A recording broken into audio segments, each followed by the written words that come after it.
시드기야 제9년 열째 달 10일에 바벨론의 왕 느부갓네살이 그의 모든 군대를 거느리고 예루살렘을 치러 올라와서 그 성에 대하여 진을 치고 주위에 토성을 쌓으매 그 성이 시드기야 왕 제11년까지 포위되었더라. 그해 넷째 달 9일에 성중에 기근이 심하여 그 땅 백성의 양식이 떨어졌더라. 그 성벽이 파괴되며 모든 군사가 밤중에 두 성벽 사이 왕의 동산 견문길로 도망하여 갈대아인들이 그 성읍을 에워쌌으므로 그가 아라바 길로 가더니 갈대아 군대가 그 왕을 뒤쫓아가서 여리고 평지에서 그를 따라잡으매 왕의 모든 군대가 그를 떠나 흩어진지라. 그들이 왕을 사로잡아 그를 림나에 있는 바벨론 왕에게로 끌고 가매 그들이 그를 심문하니라. 그들이 시드기야의 아들들을 그의 눈앞에서 죽이고 시드기야의 두 눈을 빼고 놋사슬로 그를 결박하여 바벨론으로 끌고 갔더라.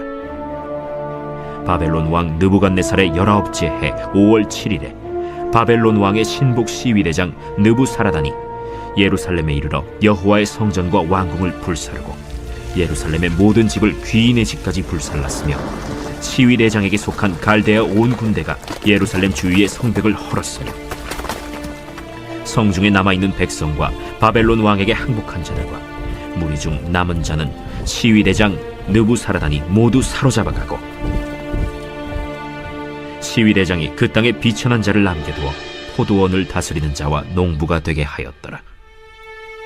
갈대아 사람이 또 여호와의 성전의 두 놋기둥과 받침들과 여호와의 성전의 놋바다를 깨뜨려 그 놋을 바벨론으로 가져가고 또 가마들과 부삽들과 부집개들과 숟가락들과 섬길 때에 쓰는 모든 놋그릇을 다 가져갔으며 시위대장이 또 불옮기는 그릇들과 주발들 곧 금으로 만든 것이나 은으로 만든 것이나 모두 가져갔으며 또 솔로몬이 여호와의 성전을 위하여 만든 두 기둥과 한 바다와 받침들을 가져갔는데 이 모든 기구의 놋무게를 헤아릴 수 없었으니 그 한 기둥은 높이가 18규빗이요 그 꼭대기에 놋머리가 있어 높이가 3규빗이요 그 머리에 둘린 그물과 석류가 다 놋이라.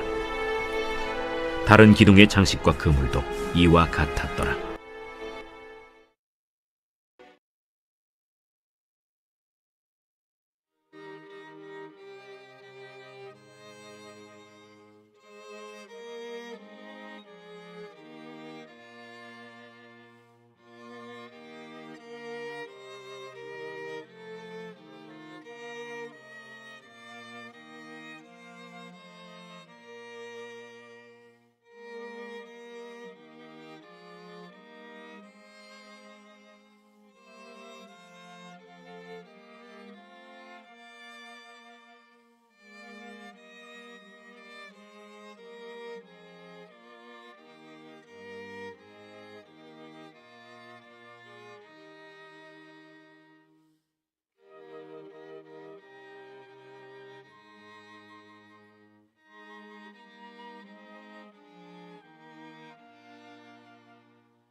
시간 예배 자리에 오신 모든 성도님들을 환영하고 또 축복합니다. 우리 시간 또 양 옆에 또 앞뒤 분들에게 우리 한번 이렇게 눈을 한 번씩 좀 마주치시면서 은혜의 자리 가운데 잘 오셨습니다라고 우리 한번 같이 서로 인사했으면 좋겠습니다. 인사하시겠습니다. 은혜의 자리 가운데 잘 오셨습니다. 잘 오셨습니다. 네, 우리 시간 함께 힘차게 박수하시면서 찬양하실 때요, 우리 자리에서 일어나서 우리 예수 십자가에 흘린 피로써 우리 함께 찬양하며 나아가도록 하겠습니다.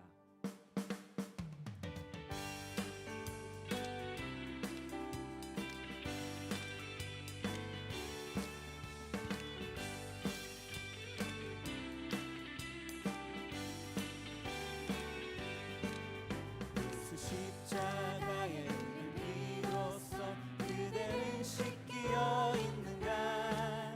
더러운 죄 외게 하는 능력을 그대는 참지 않을까. 예수의 보혈로 그대는 씻기어 있는가. 마음속에 여러 가지 죄악을 깨끗이 씻기어 있는가. 주 예수와 밤낮 오늘 함께 그대는 행동을 하는가. 아무 때나 어디든지 그대는 십자가 붙들고 있는가. 예수의 보혈로 그대는 씻기어 있는가. 마음속에 여러 가지 죄악이 깨끗이 씻기어 있는가. 주님 예수 다시 올 때 그대는 영접할 예복이 있는가. 그대 몸은 거룩한 곳 성전에 들어갈 준비가 됐는가. 예수의 보혈로 그대는 씻기어 있는가. 마음속에 여러 가지 죄악이 깨끗이 우리 목소리로 고백합니다. 모든 죄에 더러워진 예복을 주 앞에 지금 다 벗어서 샘물같이 솟아나는 보혈로 눈보다 어린 우리 한 번 더 고백합니다. 모든 죄에 더러워진 예복을 주 앞에 지금 다 벗어서 샘물같이 솟아나는 보혈로 눈보다 더 이게 예수의 보혈로 그대는 씻기어 있는가. 마음속에 여러 가지 죄악이 깨끗이 씻기어 있는 예수의 보혈로 그대는 씻기어 있는가. 마음속에 여러 가지 죄악이 깨끗이 씻기어 있는가. 예수의 보혈로 그대는 씻기어 있는가. 마음속에 여러 가지 죄악이 깨끗이 씻기어. 우리 마지막으로 한 번 더 고백합니다. 예수의 보혈로 그대는 씻기어 있는가. 마음속에 여러 가지 죄악이 깨끗이 씻기어 있는가. 우리 주님께 박수 드리겠습니다. 예수 그리스도의 보혈의 능력이 우리 삶 가운데 함께합니다. 아멘. 모두 자리에 앉으셔서 우리 다시 한번 주님께 온 마음으로 찬양하며 나아가시겠습니다.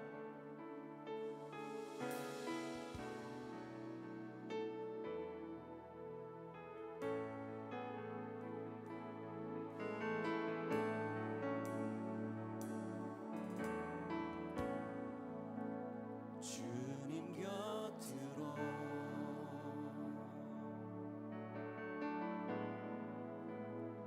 날 이끄소서.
이끄소서.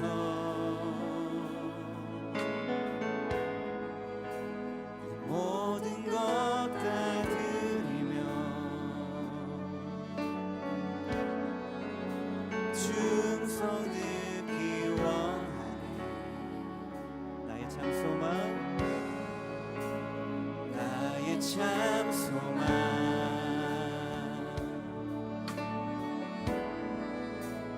그 무엇과도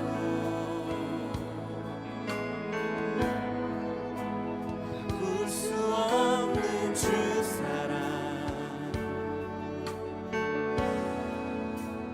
그 품 안에 난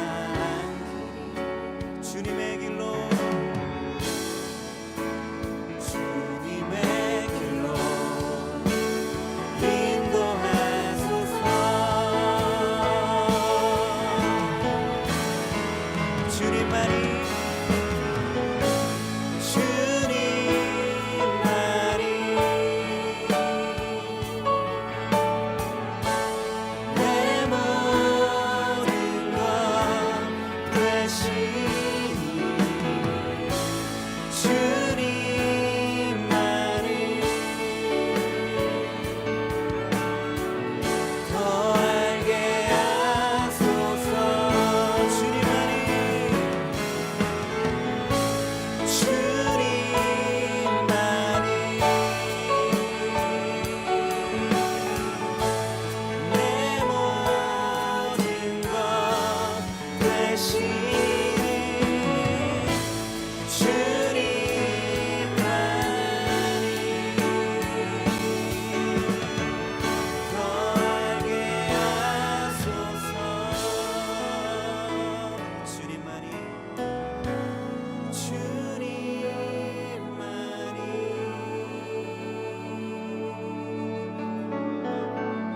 내 모든 것 되시니,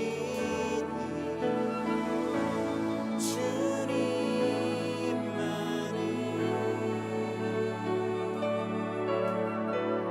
더 알게 하소서.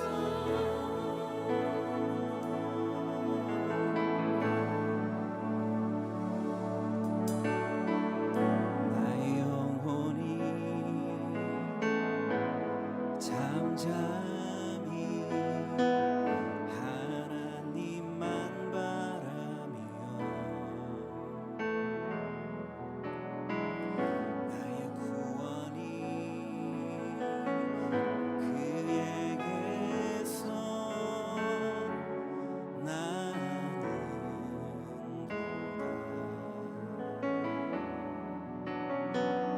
나의 영혼아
나의 영혼이 간절히 나의 영혼이 간절히 여호와를 갈망하며 나의 입술이 여호와를 찬양 나의 영혼이 즐거이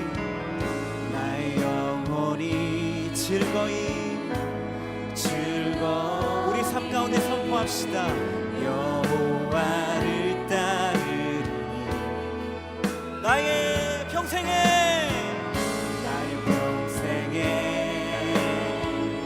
여호와를 송축하리 오직 주만이 나의 반석 나의 구원이시니 오직 주만이 나의 산성 내가 요동치 아니하리 오직 주만이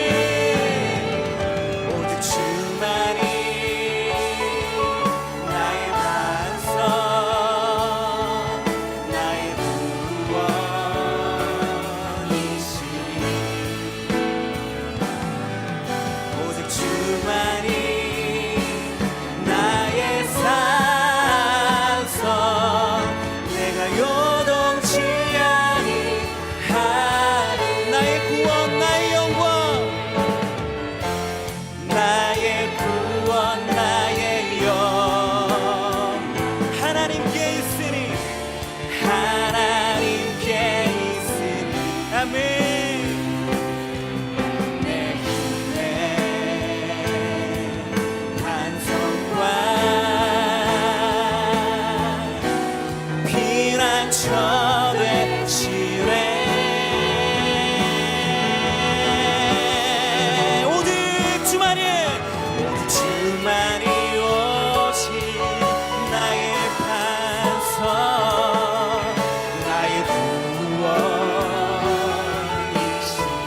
아멘 아멘 오직 주만이 나의 산성 내가 요동치 아니하리 오직 주만이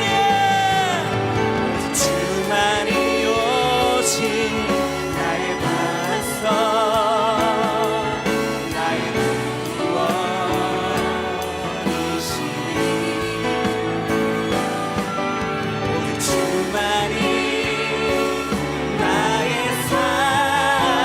산성 우리 마지막으로 우리 삶 가운데 우리 마음 가운데 우리 마지막으로 선포합니다. 오직 주만이 나의 반석 나의 구원이시니 오직 주만이 나의 산성 내가 요동치 아니하리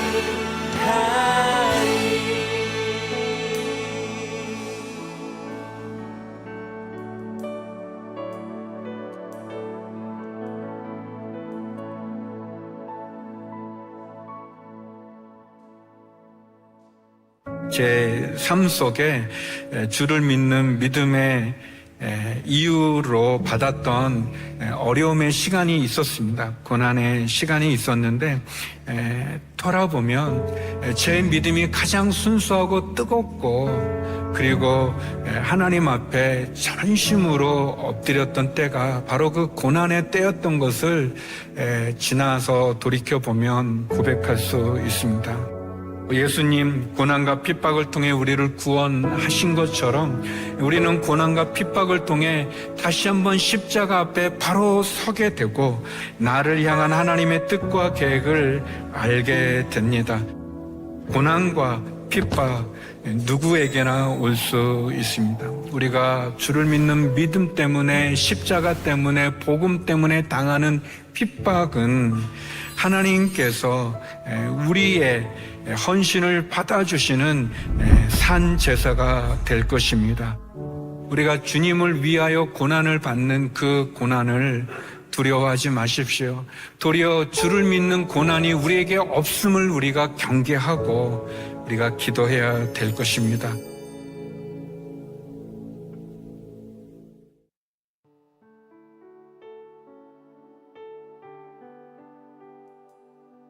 할렐루야. 한 주간 평안하셨습니까? 네.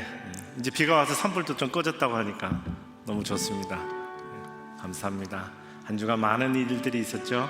많은 일들이 있었지만 그 가운데 믿음을 굳건히 붙들고 오늘도 주님 앞에 나오신 여러분을 진심으로 환영하고 축복합니다.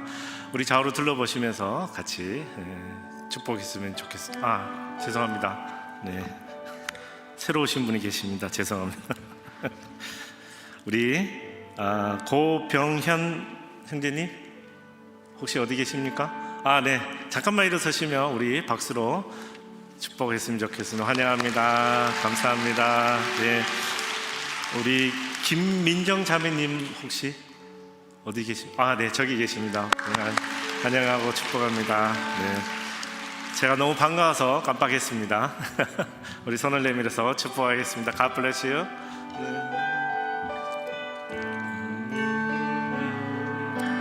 God bless you.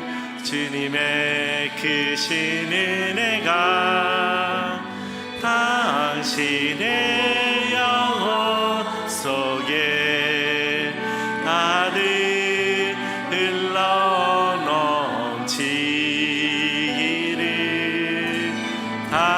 당신의 몸과 마음 붙드시며 행하는 그 모든 것을 지키시며 보호하시고 기쁨이 언제나 넘치기를 축복하며 기도합니다. God bless you. God bless you. God bless you. God bless you. God bless you. God bless you. God bless you. God bless you.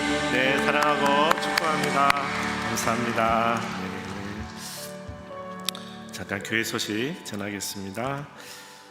파워웨이브 우리 차세대 공동체에 8학년부터 12학년까지 우리 파워웨이브 친구들이 여름 캠프가 있습니다. 8월 23일부터 26일. 저희가 매년 원래 파워웨이브는 수련회를 여름 한 번, 겨울 한 번 했었는데요. 이번에 합쳐서 여름에 저희가 집중하기로 했습니다. 그래서 좀 길게 갑니다. 23일부터 26일까지 캠프 툴라헤드라고 합니다. 제가 가보니까 호프 지나서 프린스턴이라는 곳도 조금 더 지나가면 있습니다. 아주 아름다운 곳이고 인터넷이 안 됩니다. 할렐루야. 그래서 우리 아이들이 말씀밖에 볼 곳이 없습니다. 그래서 아주 가둬놓고 우리 말씀 보려고 합니다. 강사로 우리 뉴저지 온누리교회 집사이신 유영광 집사님 모셔서 우리 같이 말씀 나누고자 합니다. 우리 청소년기를 살아오신 분의 간증도 듣고 또 우리 아이들에게 어떻게 세상을 우리가 믿음을 가진 자로 살아갈 것인지 나누고자 합니다. 특별히 유영광 집사님께서 주일날 3부 예배 때, 그러니까 요 예배가 끝나면 저희가 2시가 원래 3부 예배인데요. 다음 주는 이곳에서 유영광 집사님 모시고 찬양 콘서트로 같이 예배 드리려고 합니다. 그래서 다음 주는 일부러 좀 시간 내셔서 오셔서 2시에 같이 예배 드리시면 좋겠습니다. 그리고 오늘 새로운 분을 좀 소개해 드려야 될 것 같습니다. 우리 8월 16일부터 우리 교회에 오신 한증재 목사님, 잠깐 나오시면 사모님 어디 계십니까? 같이 오셔야죠. 네, 같이 올라오세요. 네, 일로 오세요. 네.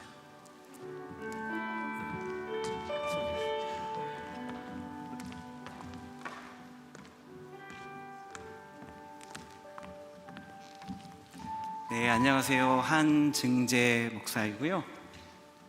네, 안녕하세요. 저는 김현화 사모입니다. 네, 이렇게 만나 뵈서 반갑고, 앞으로 또 이렇게 더 알아가는 시간들을 통해서 함께 한 공동체로 나아가도록 하겠습니다. 감사합니다. 네, 우리 한 목사님은 세 자녀가 있고요. 밴쿠버, 캐나다 오신 지 11년 정도 되셨고 미국에서도 사역을 하셨습니다. 그래서 오랫동안 찬양과 예배로 섬겨주셨고 특별히 이번에 대학 청년 공동체도 맡게 되십니다. 그래서 여러분들을 새벽에도 큐티할 때도 우리 예배를 위해서 우리 특별히 한증재 목사님 위해서 기대해 주시면 좋겠습니다. 우리 다시 한번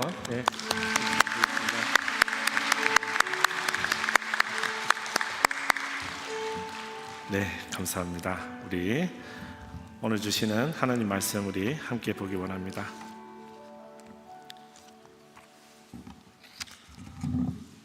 열왕기하 25장 1절에서 17절 말씀이죠. 네, 찾으셨으면 자막 보셔도 좋습니다. 우리 같이 읽겠습니다. 제가 1절 읽고 여러분 2절 읽어주시면 되겠습니다. 시드기야 9년 열째 달 10일에 바벨론 왕 느부갓네살이 모든 군대를 거느리고 예루살렘으로 진격해 진을 치고 그 주위에 공경용 성벽을 쌓았습니다. 그리하여 예루살렘 성은 시드기야 왕 11년까지 계속 포위되어 있었습니다.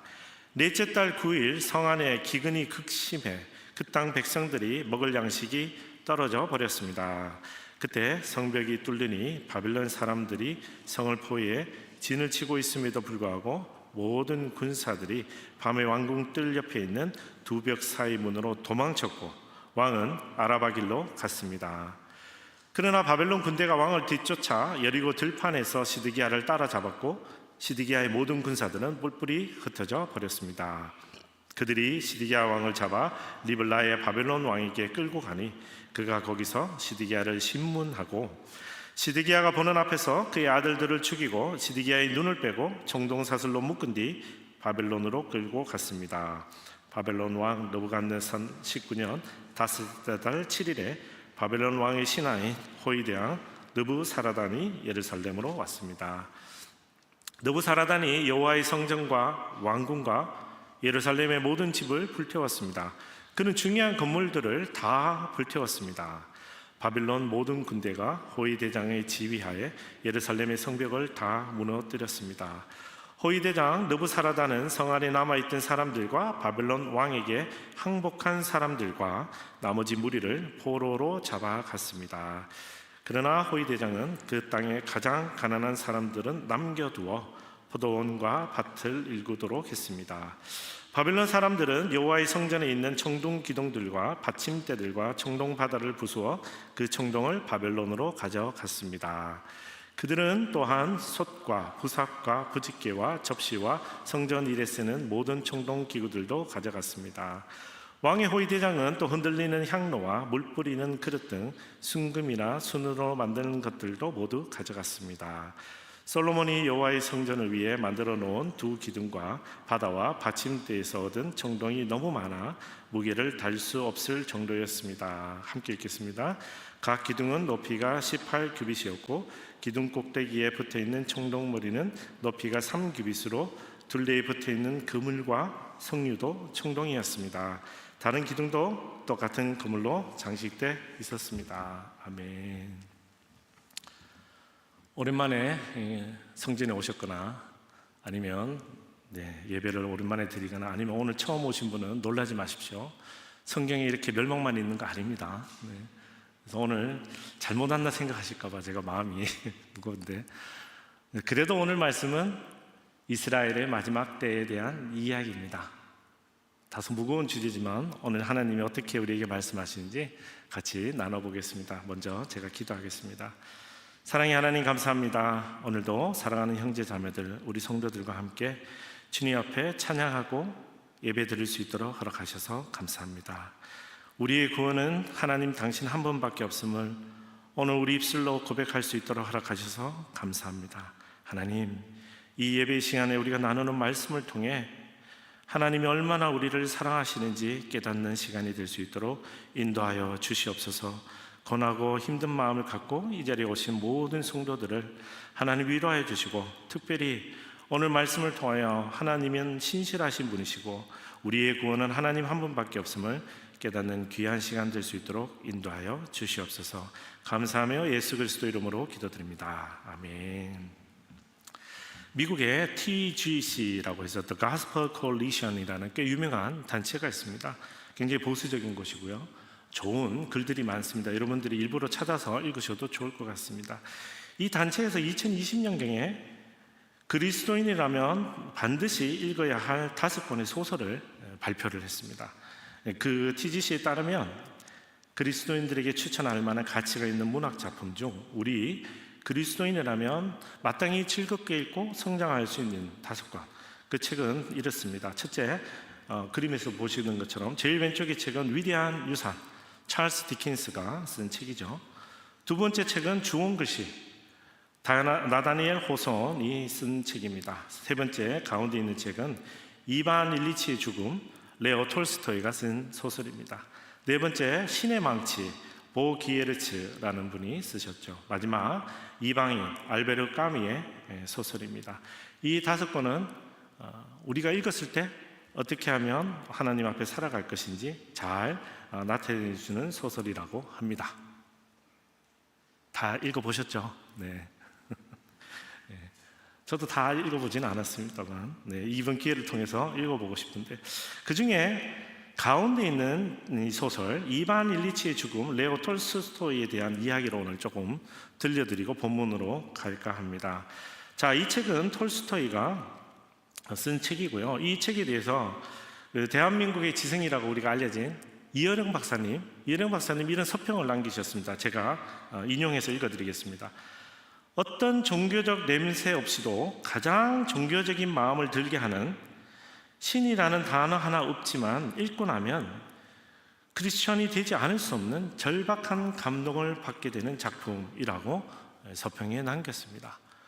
이반 일리치는 레오 톨스토이가 절필을 한 다음에 어느 정도 시간이 흘러서 자신의 영적 성장을 이룬 다음에 다시 쓰기 시작한 첫 번째 소설이 이반 일리치의 죽음입니다. 책도 길지도 않습니다. 한 60페이지 정도밖에 안 됩니다.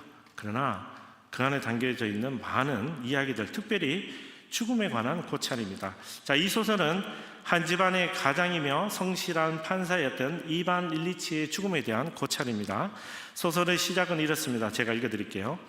이반 일리치는 방에 모여있던 사람들의 동료였고 그들 모두가 사랑했던 사람이다. 그가 병을 얻어 자리에 누운 지 벌써 몇 주가 되었고 이미 불치병이라는 소문이 돌고 있었다. 이들이 이반 일리치의 사망 소식을 듣고 가장 먼저 머리에 떠올린 생각은 이 죽음으로 인해 발생할 자신과 동료들의 자도 이동이나 승진에 대한 것이었다. 톨스토이는 다소 전지적인 시점으로 이 소설에 대해서 이반 일리치의 죽음을 통해 죽음에 대한 고찰을 우리에게 들려줍니다.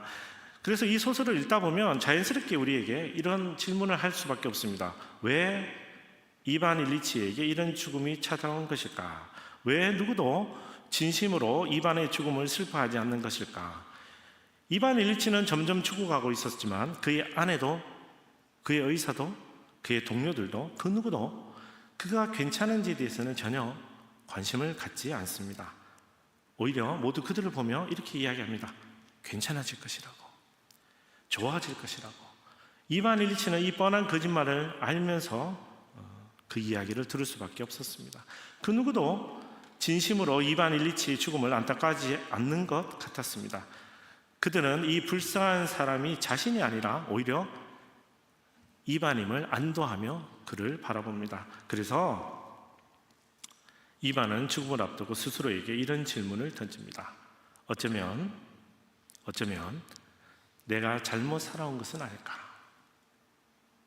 이반은 죽음을 앞둔 자신을 되돌아보며 이렇게 스스로에게 질문합니다. 어쩌면 내가 잘못 살아온 것은 아닐까? 사랑하는 형제 자매 여러분, 우리가 지금까지 열왕기하, 열왕기상 계속 이어서 말씀을 보고 있습니다. 오늘은 특별히 북이스라엘과 남유다 왕조를 통틀어서 가장 마지막 왕 시드기야에 관한 이야기를 읽고 있습니다. 여호와 보시기에 악한 일을 행했던 시드기야는 여호와 하나님은 물론이고 자신을 왕으로 세운 바빌론에게까지 대적합니다. 그 결과 그는 물론 그에게 맡겨진 하나님 백성들도 모두 멸망을 맞이하고 하나님이 주신 땅을 떠나 바벨론 포로로 잡혀갑니다. 자, 과연 시드기야는 어떤 심정이었을까요? 그의 눈앞에서 그의 아들들이 살해당하고 이를 목격한 그의 눈은 강제로 뽑히고 온몸에 사슬로 묶여 바벨론으로 끌려가면서 그는 혹시라도 이반처럼 이렇게 고백했을까요? 어쩌면 내가 잘못 살아온 것은 아닐까? 우리 고백을 생각하며 우리 본문으로 돌아가서 우리 오늘 말씀 먼저 1절, 2절 말씀 같이 읽어보겠습니다. 함께 읽겠습니다. 시드기야 9년 열째 달 10일에 바벨론 왕 느부갓네살이 모든 군대를 거느리고 예루살렘으로 진격해 진을 치고 그 주위에 공격용 성벽을 쌓았습니다. 그리하여 예루살렘 성은 시드기야 왕 11년까지 계속 보위돼 있었습니다. 아멘. 자, 남유다 왕 마지막 왕입니다. 마지막 왕 시드기야는 왕이 된 지 9년째 되는 해에 바빌론 왕 느부갓네살의 공격을 받습니다. 그리고 2년 동안 성벽이 포위당합니다. 우리가 어제 큐티, 그제 큐티 계속해서 보신 것처럼 남유다 19대 왕의 여호야긴 때, 그러니까 바로 전의 왕이죠. 이미 한번 바벨론 왕 느부갓네살의 군대가 예루살렘을 포위해 공격한 적이 있었습니다. 그때 여호야긴은 자발적으로 자신의 성문을 열고 나와 바벨론의 포로가 됩니다. 그 후 이 바벨론 왕은 여호야긴의 삼촌이었던 마따니아를 시드기야로 이름을 바꾼 다음에 그를 대신해서 이 남유다를 다스리게끔 왕으로 세우고 떠났습니다. 그렇게 우여곡절 끝에 왕이 된 이 시드기야가 잘 다스리는 것 같았고 바벨론에게 조공을 잘 바치는 것 같았는데 어느 순간 순순히 바벨론을 따르기보다는 대적하기로 결정합니다. 자, 그랬더니 화가 난 바벨론 왕이 다시 군대를 이끌고 예루살렘을 침공하여 성을 둘러싸고 있는 것이 바로 지금 읽으셨던 오늘 본문 1절, 2절입니다.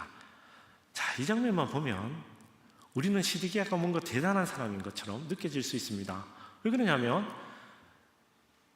바벨론의 폭정에 반합하여 자신이 앞장서서 이스라엘을 대변하여 독립국가임을 선포하며 그리고 반역을 일으킨 것이죠. 어떻게 보면 마치 우리 대한민국처럼 대한 독립을 선포한 것처럼 유다의 독립을 선포하며 바벨론에게 대항합니다. 자, 그런데 우리가 지도를 보면 실상은 또 그렇지 않습니다. 우리 성경에도 나와 있지만 우선 지도를 한번 볼까요? 자, 이 바벨론은 어느 그냥 근접한 국가가 아닙니다. 이미 바벨론은 느부갓네살에 이르러서 대제국을 이뤘습니다. 그래서 우리가 초강대국, 지금 마치 우리 북미권의 미국처럼 초강대국을 이뤘고 이 강대국의 행진이 소아시아를 거쳐서 터키를 거쳐서 저 위쪽으로 유럽 쪽으로 혹은 우리 이스라엘 지금 팔레스타인을 지나서 남쪽으로 이집트까지 펼쳐서 강대국을 형성하고 있는 이 시점입니다. 그래서 이미 바벨론은 아시리아를 병합했고 바벨론 입장에서 보면 이 유다 국가는 정말 저기 어디 지중해 연안에 있는 조그마한 나라입니다. 조그마한 나라. 별로 평소에 관심도 기울이고 싶지도 않은 나라. 이 나라가 어떻게 합니까? 왕으로 세워줬더니 끝까지 말을 듣지 않고 반항하죠. 자, 그러면 우리는 일반적으로 우리 커먼센스 관점에서는 어떻게 합니까? 네, 철저하게 응징해야 하겠죠. 그래야 다른 약속 국가들 혹은 다른 주변 국가들이 계속해서 바벨론에게 대항하지 않을 것입니다. 자, 바벨론은 어떻게 심판합니까? 3절에서 7절 우리 계속해서 읽겠습니다. 시작. 넷째 달 9일 성 안에 기근이 극심해 그 땅 백성들이 먹을 양식이 떨어져 버렸습니다. 그때 성벽이 뚫리니 바벨론 사람들이 성을 포위해 진을 치고 있음에도 불구하고 모든 군사들이 밤에 왕궁 뜰 옆에 있는 두 벽 사이 문으로 도망쳤고 왕은 아라바 길로 갔습니다. 그러나 바벨론 군대가 왕을 뒤쫓아 여리고 들판에서 시드기야를 따로잡았고 시드기야의 모든 군사들은 뿔뿔이 흩어져 버렸습니다. 그들이 시드기야 왕을 잡아 림나의 바벨론 왕에게 끌고 가니 그가 거기서 시드기야를 신문하고 시드기야가 보는 앞에서 그의 아들들을 죽이고 시드기야의 눈을 빼고 청동사슬로 묶은 뒤 바벨론으로 끌고 갔습니다. 아멘. 이번에 바벨론의 침공을 받은 시드기야는 바로 앞서 여호야긴과 달리 순순히 항복할 의사가 없었습니다. 왜냐하면 작심하고 저지른 거죠. 자, 그래서 2년 가까이 버팁니다. 물은 히스기야 때 이미 터널을 한번 뚫었습니다. 제가 말씀드렸죠. 그래서 아마 식수의 문제는 없었는 것 같지만 2년이나 성 안에 갇혔으니까 먹을 것이 떨어졌겠죠. 그래서 이제 더 이상 상황이 좋아 보이지 않습니다. 자, 그런데 이때 시드기야가 선택한 것이 무엇입니까? 부서진 성벽 사이로 밤늦게 몰래 나와 도망을 갑니다. 혼자 살아보겠다고 근위대와 함께 도망을 갑니다. 본인이 섬겨야 되던 예루살렘 성 안의 백성은 관심 바뀝니다. 그가 선동해서 이스라엘 백성들에게 바빌론에게 대항하여 우리의 주체권을 삼자, 우리는 하나님의 선택받은 백성이 아니냐, 이런 가문이슬로 속였을지도 모르겠습니다. 그러나 시드기야는 어떻게 합니까? 도망갑니다. 본인 목숨이 더 중요했던 것 같습니다. 자, 그렇다면 왜 대항하고 왜 앞섰을까요? 왜 하나님 앞에 그렇게 선택하지 악한 일을 행했던 이 왕이 바벨론에게까지 대항했었는데 마지막의 선택은 이랬습니까? 제 생각은 이렇습니다. 시편 21편 5절에서 7절 말씀 우리 같이 읽겠습니다. 시작. 주의 구원으로 인해 왕이 크게 영광을 받았으며 주께서 영예와 위엄을 그에게 내려 주셨습니다. 주께서 그에게 영원한 큰 복을 베풀어 주셨고 주의 얼굴을 보고 뛸 듯이 기뻐하게 하셨습니다. 왕이 주를 굳게 의지하기 때문입니다. 지극히 높으신 분의 변함없는 사랑으로 인해 그가 결코 흔들리지 않을 것입니다. 아멘. 시편 21편은 다윗 왕의 고백입니다. 하나님이 사울로 인해 무너질 뻔한 이스라엘을 다시 다윗을 세우심으로 새로운 왕조를 세우십니다. 그리고 다윗과 언약을 맺으시죠. 내 후손으로 계속하여 왕조를 이어가겠다. 내가 내 약속을 이어가겠다.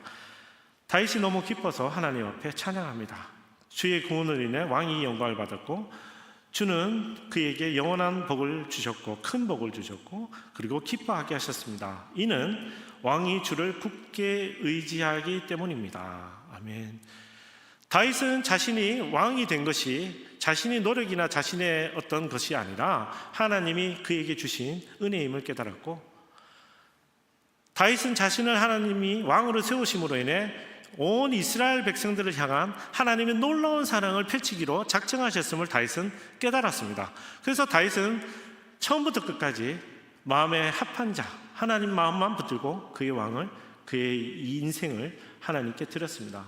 그러나 다윗의 이 노력과 이 헌신에도 불구하고 다윗의 뒤를 이어는 왕들은 어떻습니까? 북이스라엘 20대 왕, 남유다 20대 왕에 걸쳐서 이제 마지막 시드기야 왕이 왔는데 시드기야는 전혀 이 다윗의 고백을 알지 못했던 것 같습니다. 시드기야는 전혀 다윗의 하나님을 이해하지 못했고 알지도 못했던 것 같습니다. 성경은 오늘 시드기야도 여호와 보시기에 악을 행했다라고 말하고 있습니다.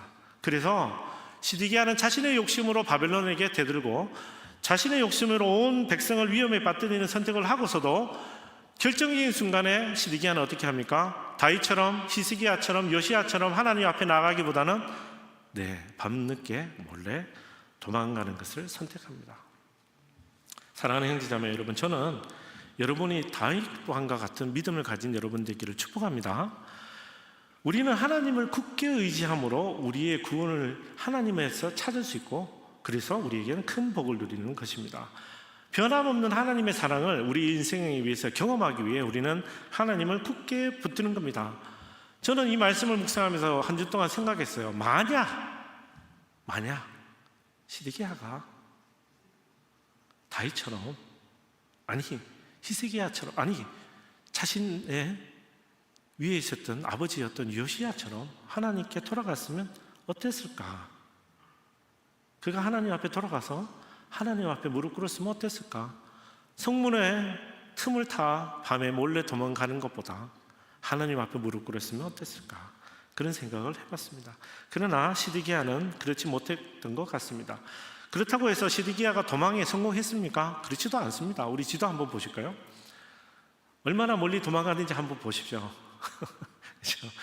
예루살렘에서 여리고 멀지도 않죠. 그리고 예루살렘에서 여리고는 그 당시에도 이 큰 길이 있었다고 합니다. 그래서 잘 닦여진 길. 그래서 예루살렘에서 여리고는 내려가는 길이죠. 맘먹고 도망가면 밤사이에 실컷 도망갈 수 있는 길인데 멀리 도망가지도 못하고 그 자리에서 잡혀버립니다. 그리고 어떻게 됩니까? 리블리까지 먼 길을 끌려갑니다. 어디 지도 보시면 저 위에 다메섹보다도 더 먼 곳입니다. 끌려가서 어떻게 합니까? 오늘 성경에서는 신문했다라고 되어 있지만 실은 아마 반역죄로 판결한 것 같습니다. 왜냐하면 고대 근동 당시 이 당시에 반역죄로 사로잡히면 어떤 일을 했느냐? 일단 자식을 다 대를 끊습니다. 그래서 그의 눈앞에서 그의 아들들이 살해당합니다. 그리고 반역죄로 잡히면 눈을 뽑습니다. 더 이상 대항하지 못하게. 그래서 이를 자신의 아들들이 살해당하는 것을 목격한 시드기야의 눈은 강제로 뽑힙니다. 그리고 어떻게 합니까? 사슬로 묶어서 더 이상 반항하지 못하게 바빌론으로 끌려갑니다. 저는 이 장면을 읽으면서 하나님께서 세우신 어느 한 사람이 생각이 났습니다. 그는 하나님께 바쳐진 나시린이었습니다. 이스라엘을 구원하기로 예정된 사람이었습니다. 그는 경건한 부모 아래 잘 자랐습니다. 자라나며 하나님은 그에게 복을 주셨고 하나님의 영을 주셨다고 성경은 말합니다. 그러나 그는 자라나며 철이 들며 자신의 생각을 내세웠고 사사로서의 사명을 감당하기보다는 교만하게 자신의 욕심을 취합니다. 급기야는 어느 여인 계약에 빠져 그의 힘의 원천이었던 머리카락마저 잃고 맙니다. 그리고 그의 하나님 여호와 하나님이 그를 떠나는 경험을 합니다. 그가 힘을 잃는 순간을 성경 사사기 16장 21절에서는 이렇게 묘사하고 있습니다. 함께 읽어볼까요? 시작.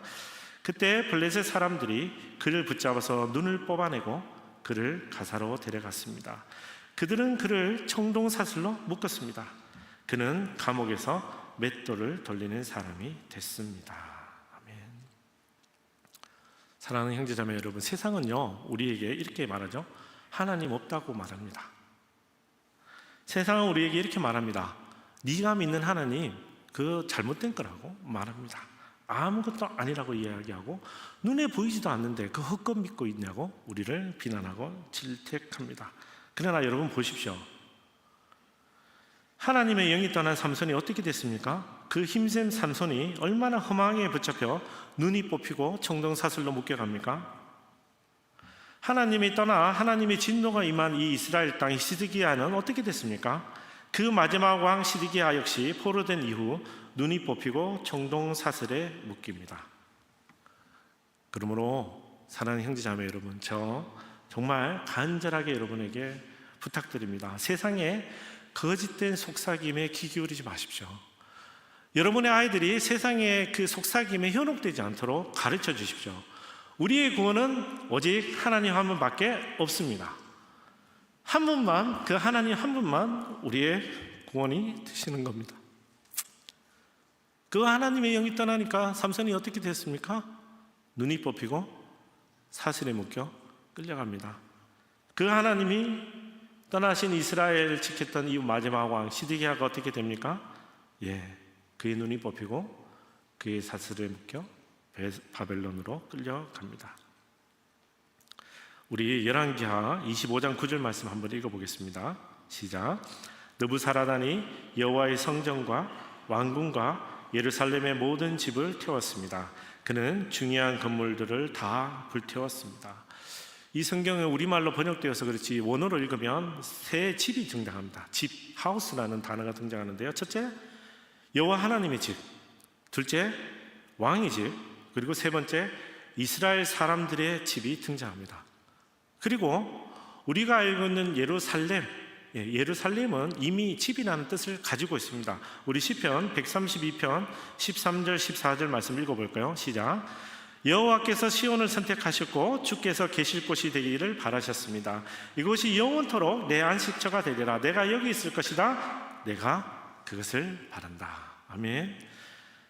하나님께서 예루살렘을 당신의 집으로 삼기로 선포하셨습니다. 당신의 안식처로 삼기를 선포하셨습니다. 그러나 어떻게 됩니까? 네, 모든 것이 불타버립니다. 이는 그냥 이 바빌론의 어느 한 사람이 저지른 것이 아니라 에스겔서의 말씀의 응답이죠. 에스겔서 10장 2절 말씀 우리 같이 읽어볼까요? 시작. 그분께서 베옷을 입은 그 사람에게 말씀하셨다. 그룹 아래에 있는 바퀴들 사이로 들어가거라. 너는 그룹 사이에서 나오는 불타는 숯불을 손에 가득 담아다가 성읍에 흩어 뿌려라. 그러자 내가 보는 앞에서 그가 들어갔다. 아멘.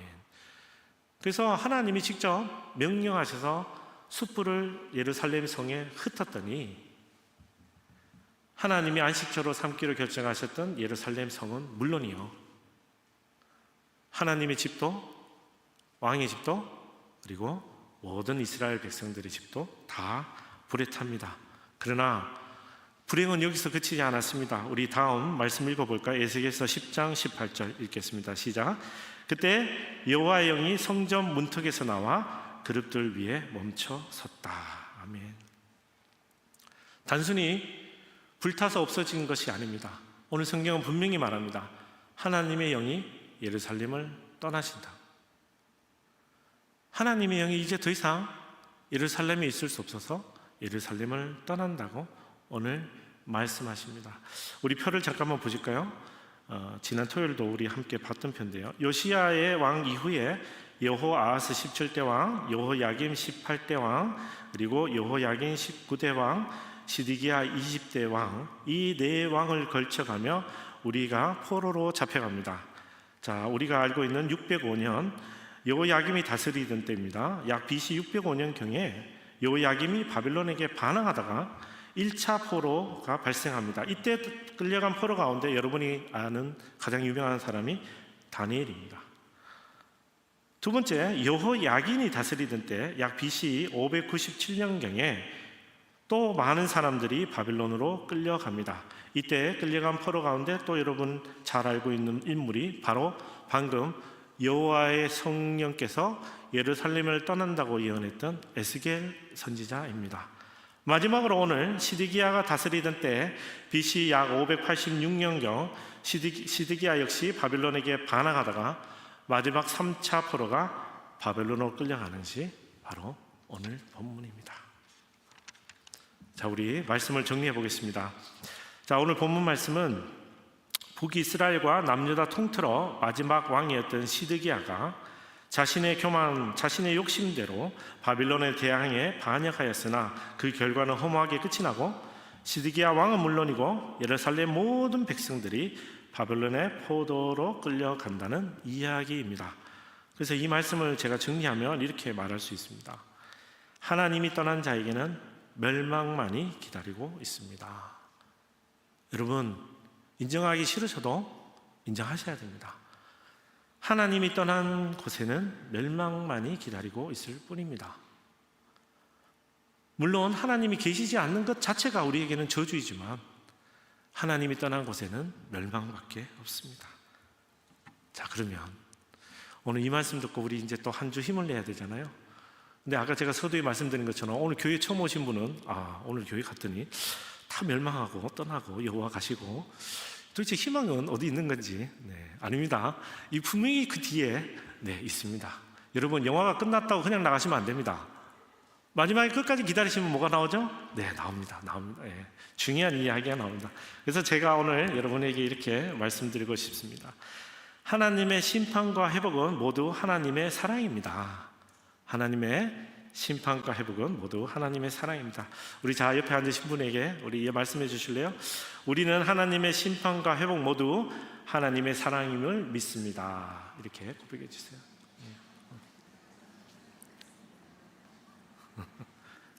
우리 가슴에 손을 얹고 이렇게 선포할까요? 우리는 하나님의 사랑 안에 있습니다. 우리는 하나님의 사랑 안에 있습니다. 사랑하는 형제자매 여러분, 요시야의 후손이었던 여호아하스, 여호야김, 여호야긴, 시드기야를 이야기를 읽으며 마음이 불편하지 않으셨습니까? 물론 하나님께서 요시야 때 이미 멸망을 예견하셨습니다.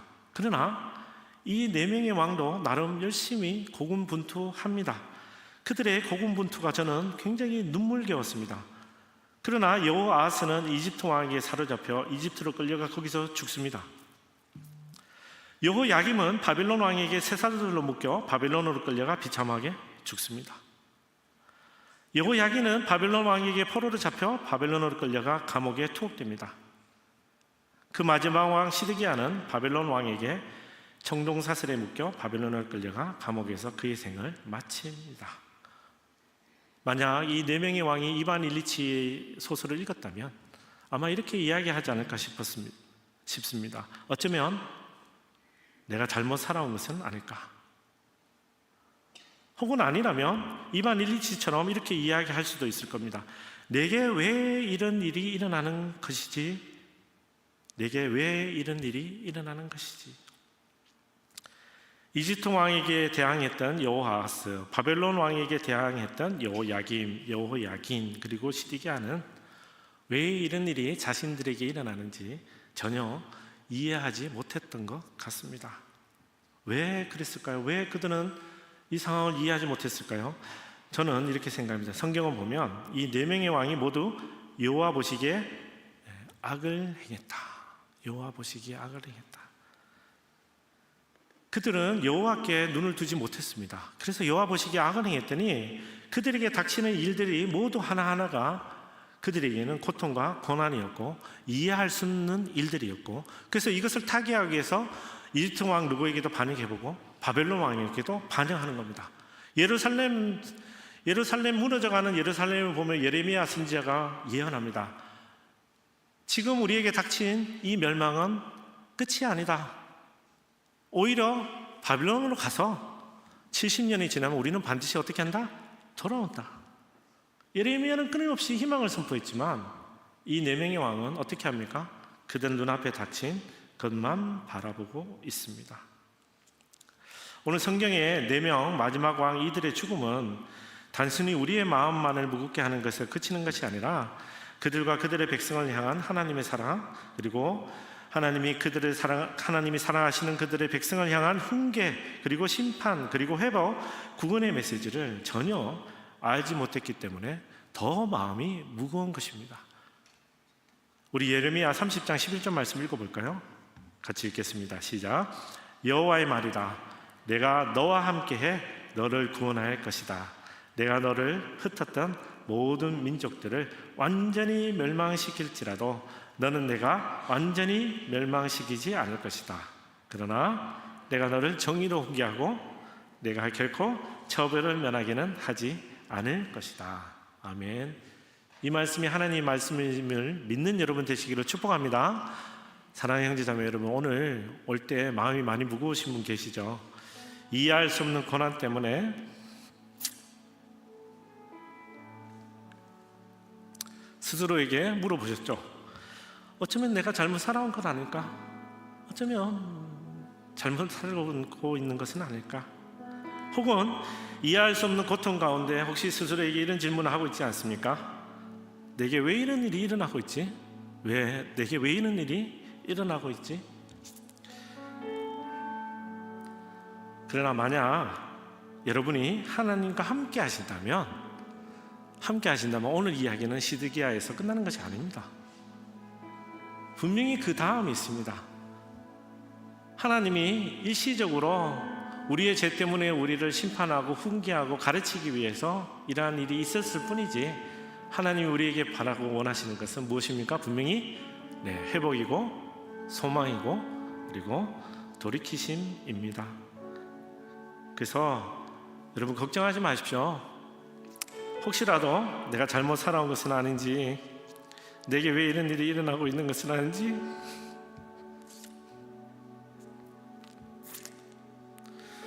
왜 하나님은 나의 기도에 응답하지 않는 것인지, 왜 우리 가정은 회복되지 않는 것인지, 왜 내 신분은 해결되지 않고 나는 이렇게 힘든 것인지. 그런데 여러분, 이반 일리치처럼 자기 자신을 돌아보면 거기에는 답이 없습니다. 시드기야처럼 자기 자신을 돌아보면 거기는 답이 없습니다. 우리의 답은 어디 있냐면 우리의 구원자신 하나님께 있는 겁니다. 여러분이 하나님이 함께 하신다면 걱정하지 않으셔도 됩니다. 여러분은 하나님의 사랑 안에 있기 때문입니다. 한 주 동안 많은 분들이 저에게 전화 오셔서 힘든 것을 이야기하고 고통 가운데 이야기하고 어려운 것들을 이야기합니다. 그렇죠. 우리가 돌아보면 알 수 없는 것들이 너무 많습니다. 우리 담임 목사님 위해서 기도한 지도 벌써 꽤 시간이 지나갔습니다. 뭐 오늘 방송에 유튜브는 보니까 자빠진 사람 금방 막 일어나고 암 걸린 사람도 금방 낫더라고요. 저는 잘 모르겠습니다, 그 진위는. 그러나 하나님은 하실 수만 있다면 언제든지 하실 수 있는 분입니다. 그러니 지금 우리에게 일어나는 일들로 우리 자신을 돌아보기보다는 저기 있는 우리를 구원하시고 그리고 멀리 있지 않으세요. 임마누엘 하나님이라고 말씀하셔서 우리와 함께 하시는 하나님, 그 하나님 붙드는 여러분 되기를 축복합니다. 그래서 힘들고 파도가 닥쳐오고 고난 가운데 있어도 베드로가 자신의 발을 내딛었지만 빠지지 않았을 것은 그와 함께 하시는 예수 그리스도 때문임을 우리는 고백합니다. 그 예수님과 함께하는 여러분 되기를 축복합니다. 이제 더 이상 묻지 마세요. 내게 왜 이런 일이 일어나지? 왜 내가 이런 일을 살고 있지? 내가 인생을 잘 살고 있냐? 그 중요하지 않습니다. 우리의 소망과 우리의 모든 관심은 어디 있습니까? 우리를 구원하신 하나님께 있는 겁니다. 그 하나님과 함께하면 오늘 말씀처럼 어떻게 하십니까? 내가 너와 함께 너를 구원할 것이다. 아멘. 그 하나님, 여러분의 하나님임을 축복합니다. 우리 같이 기도하겠습니다. 사랑의 하나님, 감사합니다. 하나님, 오늘도 말씀으로 우리를 깨우셔 감사합니다. 하나님, 2반 127 고백처럼, 혹은 저는 잘 모르겠지만 시디기아도 그렇게 자신을 돌아본 거 아닐까 생각합니다. 하나님, 내가 제대로 살고 있는 것인지, 왜 내게 이런 일이 일어나고 있는 것인지 하나님, 우리는 끊임없이 묻게 합니다. 어떤 사람은 더 이상 내 인생이 자신이 없어 스스로 목숨을 끊기까지 합니다. 어떤 사람은 더 이상 찾을 길이 없어, 탈출구를 찾을 길이 없어 하나님 결코 원하지 않는 그 탈출구를 찾고 있습니다. 하나님, 우리 사랑하는 형제자매들과 함께 오늘 이 말씀을 묵상하며 하나님 앞에 나아가기 원합니다. 하나님, 우리와 함께 하시니 우리와 함께 하시는 주님만 바라보는 저희가 될 수 있도록 인도하여 주시옵소서. 하나님이 우리에게 행하신 모든 것은 사랑 가운데 있음을 선포하는 우리가 되게 하여 주시옵소서. 하나님 끊임없이 기도했으나 응답하지 않는 기도가 있을지라도, 하나님 내 상황 가운데 상하는 것이 힘들고 어려울지라도, 하나님 오늘 시드기야처럼 끝에는 멸망에 이르를지라도, 하나님 많은 사람들이, 많은 믿음의 성경의 인물들이 처음은 시작은 그러했지만 점점점 나약해지고 연약해지고 자신을 돌아볼지라도, 하나님 우리는 하나님 안에서 첫사랑을 회복하는 우리가 될 수 있도록 인도하여 주시옵소서. 나를 구원하신 예수 그리스도를 붙는 믿음으로 주님 앞에 나아가게 하여 주시옵소서. 하나님의 그 신사랑은 변함이 없으며 하나님의 그 신실하신 사랑은 변함이 없음을 믿는 믿음으로 주님 앞에 나아가게 하여 주시옵소서. 하나님 우리에게 갖고 계신 계획은 파멸이 멸망이 아니라 구원이요 회복임을 선포하는 우리가 될 수 있도록 인도하여 주시옵소서. 우리 한번 주여 부르짖고 기도하겠습니다. 주여! 하나님 아버지 감사합니다. 사랑의 하나님, 오늘도 주님만 바라보며 나아가게 하여 주시옵소서. 주님만을 찬양하게 하여 주시옵소서. 사랑의 하나님, 우리 사랑하는 성도들 붙들어 주시옵소서. 사랑의 하나님, 주님, 하나님 이 상황과 이 어려움 가운데 있는 것들이 아니라 하나님의 놀라운 회복의 메시지를 바라보게 하여 주시옵소서. 하나님 우리에게 주시는 말씀 가운데 걸어가게 하여 주시옵소서. 하나님 우리에게 주시는 하나님의 놀라우신 회복을 사모하는 우리가 될 수 있도록 인도하여 주시옵소서. 하나님 이 세상은 끊임없이 우리를 조롱합니다. 하나님이 어디 있냐고 조롱하고, 하나님이 계시다면 내게 왜 이런 일이 일어나냐고 조롱합니다. 하나님 알 수 없고 깨달을 수 없지만 하나님의 크신 사랑만큼은 우리와 함께함을 믿는 우리가 될 수 있도록 인도하여 주시옵소서. 하나님 붙들어 주시옵소서. 아버지 함께하여 주시옵소서. 하나님의 놀라운 구원 계획을 깨닫는 우리가 되게 하여 주시옵소서. 하나님이 계시지 않는 곳은 저주밖에 없으며 멸망밖에 없음을 우리가 기억하며 끊임없이 하나님을 사모하는 자가 되게 하여 주시옵소서. 하나님, 세상에 하나님 풍파가 닥쳐올지라도 고난이 닥쳐올지라도 하나님만을 붙드는 우리가 될 수 있도록 인도하여 주시옵소서. 인도하여 주시옵소서. 사랑의 하나님, 하나님 마음에 합한 자 다윗을 통해 하나님이 이 놀라운 왕국을 세우셨습니다. 하나님만을 믿고 하나님만을 사모하는 하나님의 나라를 세우셨는데 북이스라엘 20대 왕이 지나고 남유다 20대 왕이 지나고 이제 마지막 시드기야 왕이 와서 하나님, 너무나도 안타까운 결말로 치닫고 있습니다. 하나님, 우리가 오늘 여기서 성경을 읽고 떠난다면 하나님, 우리가 더 알지 못하겠죠. 하나님, 여기서 끝나는 이야기라면 우리에게는 더 이상 희망이 없음을 아버지 저희는 알고 있습니다. 그러나 하나님, 우리를 사랑하셔서 그의 아들 예수 그리스도를 이 땅에 보내주셔서 그 예수 그리스도의 죽음과 부활로 우리가 다시 살아났음을 선포하는 오늘이 되게 하여 주시옵소서. 예수 그리스도를 믿는 믿음으로 살아가게 하여 주시옵소서. 오랫동안 기도했지만 병이 낫지 않고 있고, 오랫동안 기도했는데 가정이 회복되지 않고 있고, 오랫동안 기도했는데 하나도 나아지는 게 없어 보였죠. 하나님, 하나님의 사랑은 끊임없음을 기억하는 우리가 되게 하여 주시옵소서. 하나님, 우리 사랑하는 성도들이 힘을 얻게 하여 주시옵소서. 하나님, 우리 사랑하는 성도들이 하나님의 크신 사랑을 경험하게 하여 주시옵소서. 하나님이 계시지 않는 것은 멸망이요 저주밖에 없는 것임을 우리는 너무나도 잘 알고 있습니다. 주님, 우리가 붙들 것은 당신밖에 없음을 오늘 이 시간 고백합니다.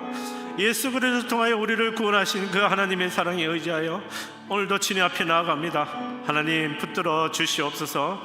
위로하여 주시옵소서. 우리의 믿음의 없음을 아버지 꾸짖지 마시고 하나님 긍휼의 사랑으로 품어 주시옵소서. 하늘문을 여사 당신의 사랑을 내려 주시옵소서. 하늘문을 여사 당신의 위로함을 펼쳐 주시옵소서. 당신의 손을 펼쳐서 우리를 안아주시고 위로해 주시고 그리고 말씀하여 주시옵소서. 사랑한다 내 아들아, 사랑한다 내 딸아, 내가 너와 함께한다. 하나님, 이 고백을 붙드는 우리 성도들 되게 하여 주시옵소서. 이번 한 주도 이 고백의 말씀을 붙들고 주님 앞에 나가는 저희가 되기를 소망합니다. 힘써 일어나게 하여 주시옵소서. 앞에 요단강이 있을지라도 여리고성이 있을지라도 수많은 적군들이 우리를 둘러쌀지라도 하나님만 바라보며 하나님 앞에 기도하는 저희가 되게 하여 주시옵소서. 몰래 도망가는 선택이 아니라 하나님 한 분만을 붙들고 주님 앞에 담대히 고백하는 저희가 될 수 있도록 인도하여 주시옵소서. 그래야 이 모든 것이 하나님의 사랑 가운데 있음을 선포하게 하시고 하나님 끊임없이 우리를 사랑한다는 것, 하나님의 사랑은 끊임없다는 것을 기억하며 선포하는 우리 성도들 되게 하여 주시옵소서. 감사하며 예수 그리스도 이름으로 기도드립니다. 아멘. 우리 다 같이 자리에 일어나 복원 찬양 드리겠습니다.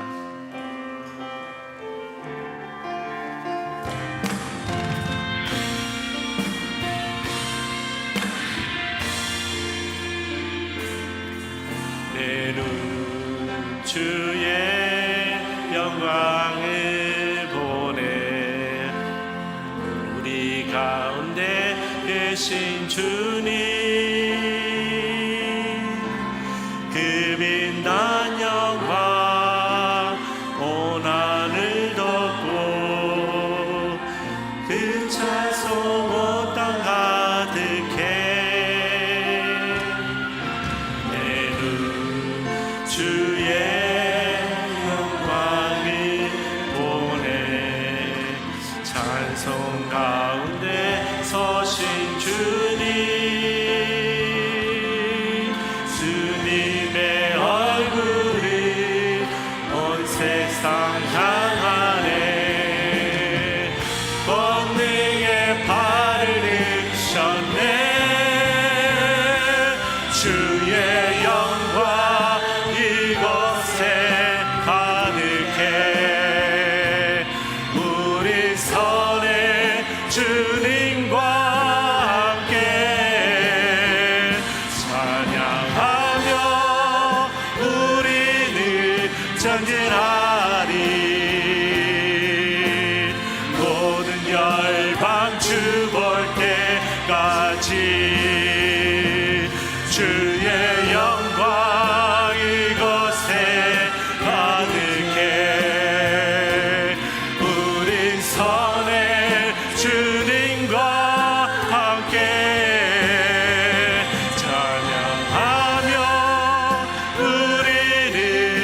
간절하리 열방 주볼 때까지. 사랑의 하나님, 감사합니다. 오늘도 하나님 앞에 귀한 예물 드릴 수 있도록 허락하셔서 감사합니다.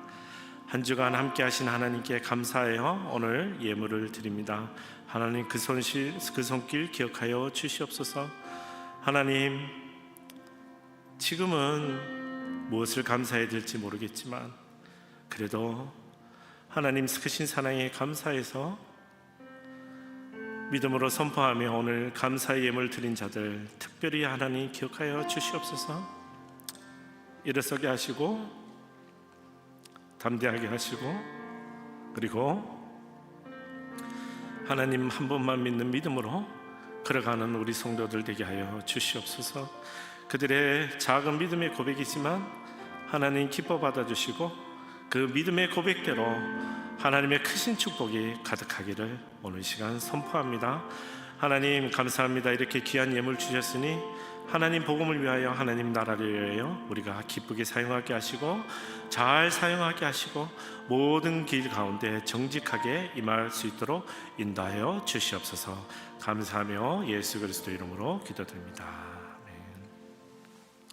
지금은 우리 주 예수 그리스도의 은혜와 하나님 우리 아버지의 크신 사랑과 성령 하나님의 감화감동 교통하심이 내게 왜 이런 일이 일어날까, 혹은 내가 왜 이런 일을 겪고 있는지 세상의 질문을 던지기보다 모든 일 가운데 하나님의 사랑이 함께함을 기억하며 오늘도 하나님 한 분만을 바라보며 우리의 고개를 들고 온 마음과 온 정성을 다하여 주님께 예배하며 찬양하기로 오늘 결단하는 우리 밴쿠버 온누리교회 모든 성도들 위해, 그리고 선교사님들 위해, 다시 오실 주님만을 기다리는 이 나라 주의 백성들 위해 지금부터 영원토록 함께 있을지어다. 아멘.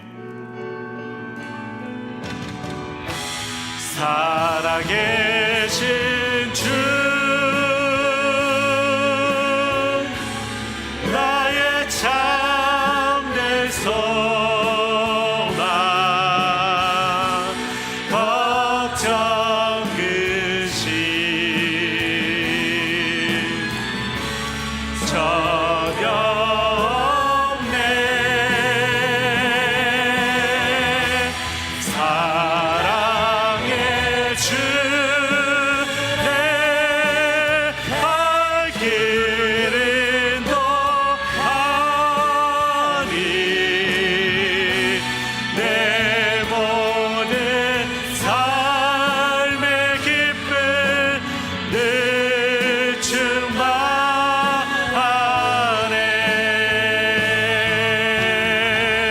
할렐루야. 주님을 찬양합니다. 감사합니다. 힘차고 복된 한 주 되시기를 축복합니다.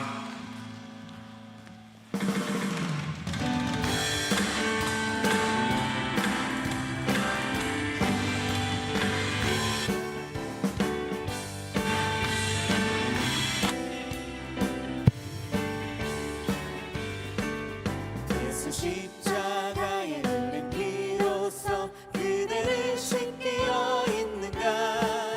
더러운 죄 회개하는 능력을 그대는 참이지 않은가. 예수의 보혈로 그대는 씻기어 있는가. 마음속에 여러 가지 죄악이 깨끗이 씻기어 있는가. 주 예수와 밤낮으로 늘 함께 그대는 행동을 하는가. 아무 때나 어디든지 그대는 십자가 붙들고 있는가. 예수의 보혈로 그대는 씻기어 있는가. 마음속에 여러 가지 죄악이 깨끗이 예수의 보혈로, 예수의 보혈로 그대는 씻기어 있는가. 마음속에 여러 가지 죄악이 깨끗이 씻기어 있는가.